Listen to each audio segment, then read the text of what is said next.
بسم اللہ الرحمن الرحیم۔ بہتر عورت کون؟ بہرحال عورت کے لیے مرد کی خوشی اور رضا جوئی تمام حقوق سے مقدم اور اعلیٰ ہے، اور وہی عورت بہتر ہے جو قلیل المہر ہو، مہر مثل سے زیادہ مہر نہ ہو اور وسعت کے اندر ہو۔ عورت مرد پر زیادہ بار نہ ہو اور نفقہ میں کثرت کی طالب نہ ہو۔ فرمایا رسول اللہ صلی اللہ علیہ وسلم نے، تحقیق افضل نکاح وہ ہے باعتبار برکت کے جو آسان ہو خرچ کے اعتبار سے، اور اپنے گھر کا کام جس قدر بآسانی ہو سکے اپنے ہاتھ سے کرنے کو موجب ثواب اور موجب خیر و برکت سمجھے، اور گھر کے کاموں میں مشغول رہ کر خیالات فاسدہ کے ہجوم سے اپنے نفس کو بچائے، اور شوہر کی خدمت و اطاعت کو موجب فلاح جانے، اور بات چیت اور معاملے میں ادب کو ملحوظ رکھے اگرچہ ناراضی بھی ہو۔ حضرت عائشہ رضی اللہ عنہا فرماتی ہیں کہ ایک دفعہ حضور صلی اللہ علیہ وسلم نے فرمایا، اے عائشہ، جب تم ناراض ہوتی ہو مجھے معلوم ہو جاتا ہے، اور جب تم رضامند ہوتی ہو وہ بھی مجھے معلوم ہو جاتا ہے۔ میں نے عرض کیا، یا رسول اللہ، آپ کو میری ناراضی اور رضامندی کیسے معلوم ہو جاتی ہے؟ آپ صلی اللہ علیہ وسلم نے فرمایا، جب تم خوش ہوتی ہو تو لا ورب محمد کہتی ہو، اور جب ناراض ہوتی ہو تو لا ورب ابراہیم کہتی ہو۔ حضرت عائشہ رضی اللہ عنہا نے عرض کیا، بے شک، لیکن یا رسول اللہ، میں ناراضی میں صرف آپ کے اسم گرامی کو چھوڑتی ہوں۔ عورت کو اپنے مرد کا نام لے کر پکارنا مکروہ ہے، اس لیے بے ادبی ہے، اس میں بے ادبی ہے۔ امام غزالی رحمۃ اللہ علیہ نے احیاء العلوم میں لکھا ہے کہ نان و نفقہ کے علاوہ عورتوں کی کم عقلی اور ضعف یا پیدائشی کجی ٹیڑھاپن یعنی مزاج میں نقص پیدا ہونا کا لحاظ رکھتے ہوئے ان سے رحم کا برتاؤ کرنا اور ان کی ناز برداری کرنا، ان کی تکلیف کو برداشت کرتے رہنا بھی واجب ہے۔ وعاشروہن بالمعروف، اور عورتوں کے ساتھ حسن سلوک سے زندگی بسر کرو۔ اور اللہ تعالیٰ نے ان کے حق کی کس قدر عظمت فرمائی ہے جو فرمایا، وَأَخَذْنَا مِنْكُمْ مِيثَاقًا غَلِيظًا، اور وہ عورتیں تم سے شرعاً ایک قسم کا مضبوط عہد لے چکی ہیں۔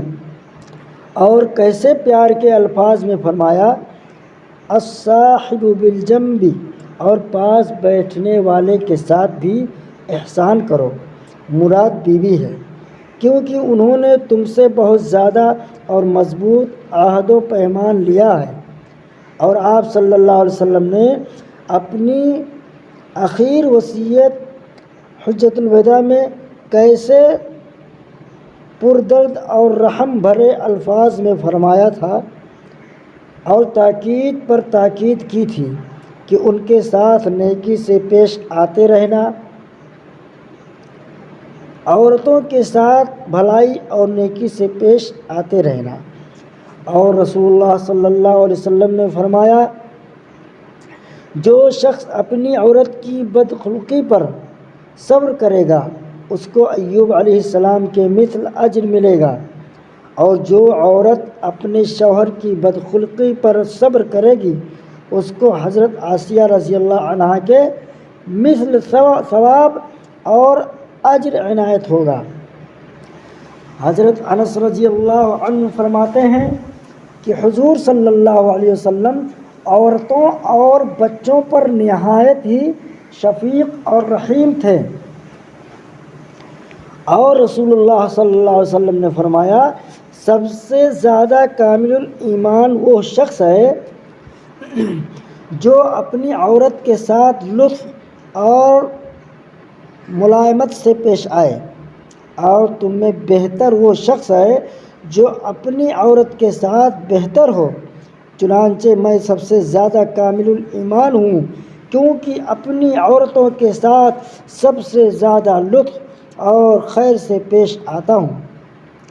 حضرت عمر رضی اللہ عنہ باوجود خشونت طبع کے فرماتے ہیں کہ مومن کو چاہیے کہ اپنے اہل میں بچوں کی طرح رہے اور اپنی قوم میں مرد بن کر رہے۔ تحقیق کہ اللہ تعالی دشمن رکھتا ہے، یا کہا شکراوی نہیں داخل کرے گا جنت میں سخت دل اور سخت کلام کرنے والوں کو۔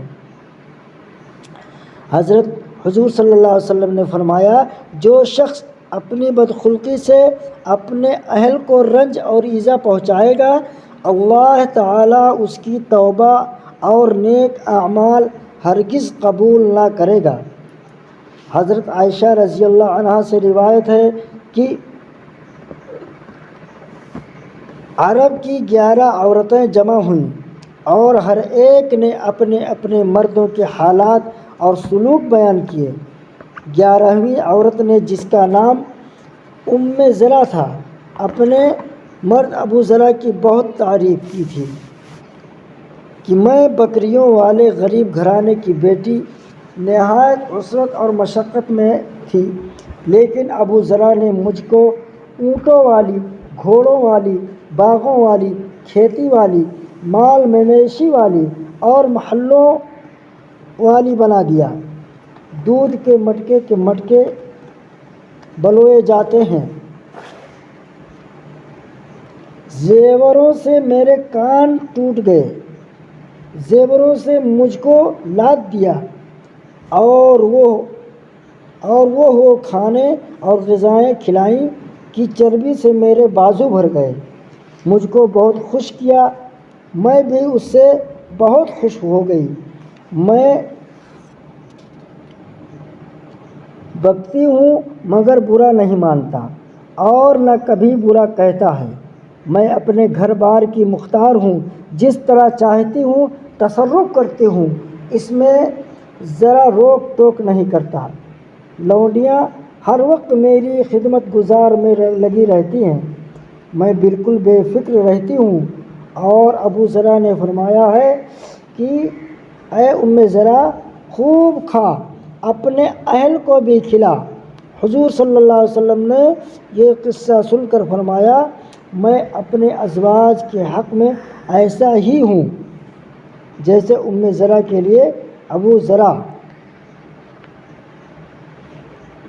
اور حضور صلی اللہ علیہ وسلم نے فرمایا اے مؤمنین، نہ اللہ کی بندیوں کو مارو اور نہ برا بھلا کہو۔ اگر عورت مار پیٹ اور ایذا رسانی کی شکایت کرے تو ثابت ہونے پر قاضی مرد کو سخت تنبیہ اور زجر کرے گا اور تعزیر یعنی سزا بھی دے گا، اور ہر دم پابندی لگا کر ناک میں دم کر دینا اور دل آزاری و سخت کلامی سے پیش آنا بھی سخت ظلم اور ایذا ہے اور حسن معاشرت کے سراسر خلاف ہے۔ لقیط بن صبرہ نے عرض کیا یا رسول اللہ، میری عورت کی زبان میں فحش ہے یعنی گالی گلوچ سے پیش آتی ہے۔ اور ایک شخص نے عرض کیا کہ میری عورت چھونے والے ہاتھ کو نہیں روکتی۔ آپ نے فرمایا اس کو نصیحت کر۔ عرض کیا یا رسول اللہ صلی اللہ علیہ وسلم نصیحت کر کے تھک گیا ہوں۔ آپ صلی اللہ علیہ وسلم نے فرمایا اس کو مار کر روک مگر لوڈیوں کی طرح مت مارنا۔ عرض کیا یا رسول اللہ صلی اللہ علیہ وسلم مار کر بھی تھک گیا ہوں۔ آپ صلی اللہ علیہ وسلم نے فرمایا طلاق دے دے۔ عرض کیا یا رسول اللہ صلی اللہ علیہ وسلم صاحب اولاد ہے اور دیرینہ صحبت ہے، یعنی اس کا اور میرا بہت پرانا ساتھ ہے۔ آپ صلی اللہ علیہ وسلم نے فرمایا تو پھر صبر کر۔